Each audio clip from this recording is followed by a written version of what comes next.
entire new knob or entire new machine. And we're continually in the position of not only evaluating what we can do, but also reprioritizing what we can't do and where that's going to hit the floor. And I've just been part of a stakeholder session where legislators passed laws a couple years ago and was having to explain to the state legislature flat out that we can't do certain elements of that law because we don't have the staff, period. One of the interesting things the legislature brought up was, we're going to go get you new funding and go get you people to get this done. This was a very direct and candid exchange in a stakeholder, which was actually refreshing compared to some of the other ideas where it's more and more laws and fewer resources. But one of the things that's been out there for a long time, I think it's true in hazardous waste, having grown up on that side of the shop as it is in solid waste, which in solid waste we had solid waste is everywhere, because that is a very broad universe. And two, if solid waste is anything, it's innovative, because the facilities are forever bringing modifications to us. Embracing the idea of materials management, we've collapsed all that down into materials management. Innovation is everywhere. So much so that our team has to embrace these ideas, because I've made it a formal requirement in their annual performance plan that everybody has to bring one idea of innovation to the group each year, and it's part of their formal rating. Y'all have been talking about the metrics, and the first year everybody was pretty nervous, but they've really dialed it up, and each and every year we get small to large modifications of how we're going about doing business, so much so that it's become a cultural change in our group, that industry's calling us up and saying, wow, y'all are moving a lot. We need better tools and mechanisms to keep up with you, and we're working on new outreach ideas. Okay. Let's talk about some creative funding opportunities that states have implemented. About a year and a half ago, my son got a speeding ticket in a small town whose state shall remain unnamed, North Carolina, where he had the opportunity to either pay $500 and it not be reported to the insurance company, or pay $175 for the ticket, which I consider to be creative funding. What are some things that you have done in your state in order to be able to fund some of the activities that you need to do? If you look at the disinvestment, some of the information from the disinvestment survey, you see that some folks have assessed fees for inspections. There have been new taxes on industry and purchases, allowing fees to be paid by credit card, partnering with other departments, and using EPA grant money to supplement funding. We're not talking about how. What are some things that you've done in your state to kind of generate some more revenue to enable you to meet your obligations? Am I going to have to call on people again? Where's Steve? Gerald, I haven't heard from you all day. We have somebody? No. You've done well, Gerald. All right, so I've got a, well, we've taken the approach, or had to, because we couldn't get any support out of the general fund or the legislature for our agency, that most of our new growth in money has been through, I guess, dedicated fees, user fees, or et cetera. So that's where our growth in funding has come from in the agency. To the extent that when the governors tried to cut back and slice 10%, if you look at what little we get as a general fund money, cutting that doesn't really impact us. And so it hadn't dawned on them that we have all these dedicated accounts.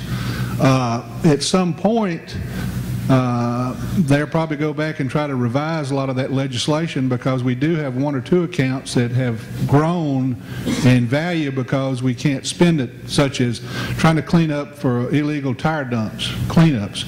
We get $1 a tire for every new tire sold, and majority of that goes towards the remediation fund, and we're not spending it nearly at the rate that it grows, and so it's built up. So we have looked at, that's the way we've had to look at trying to fund the operation of the program.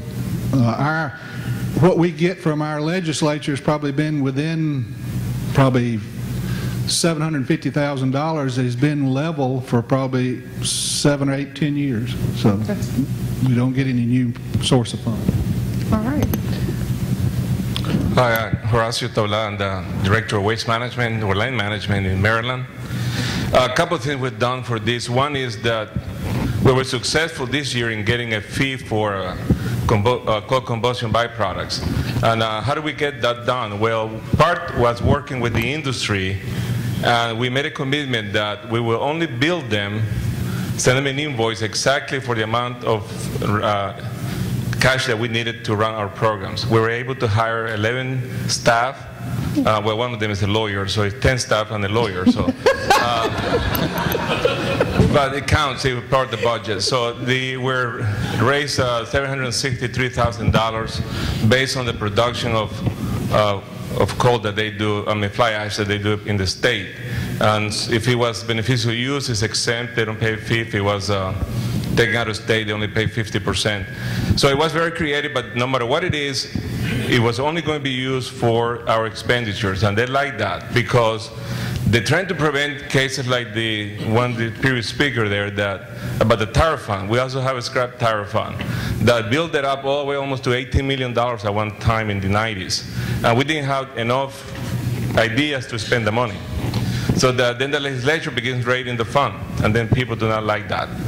So one thing that the legislature did this past year also was broaden the use of the scrap tire fund.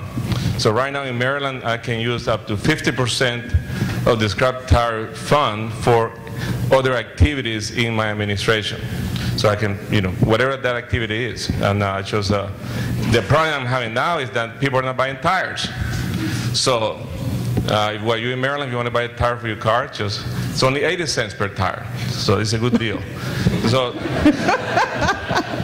we also, one thing that is, third thing I just want, this is my last point, is that in the Department of Environment, we've been trying to use the special funds to balance our budget instead of eliminating vacant positions or field positions, because we know that it's harder to try to go back and rebuild positions than to rebuild cash.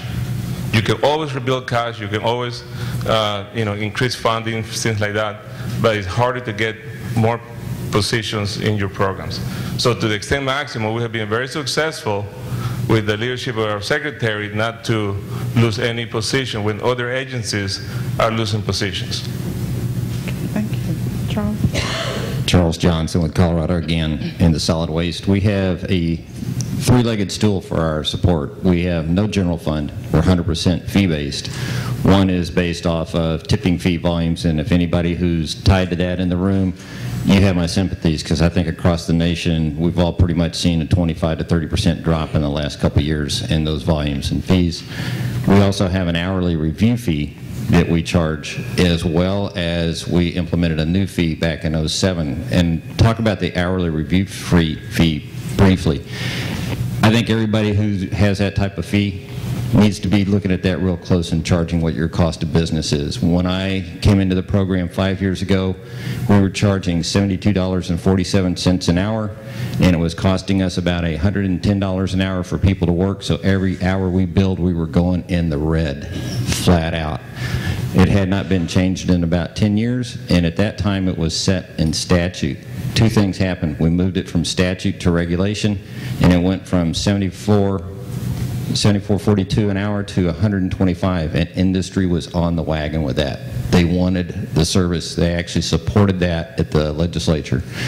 We also had a group of industries that did not pay any sort of fee and took a significant amount of time and effort and resource, and we instituted a whole new fee and put that fee into regulation, and I'm obligated to review that each year to make sure that the fee they're bringing in supports their service we're getting. My latest review is that fee is going to need to go up because they are taking a disproportionate amount of resource from the team, but it is worth watching your fees and making sure that they do support what folks are getting for that service if you have that ability. Okay.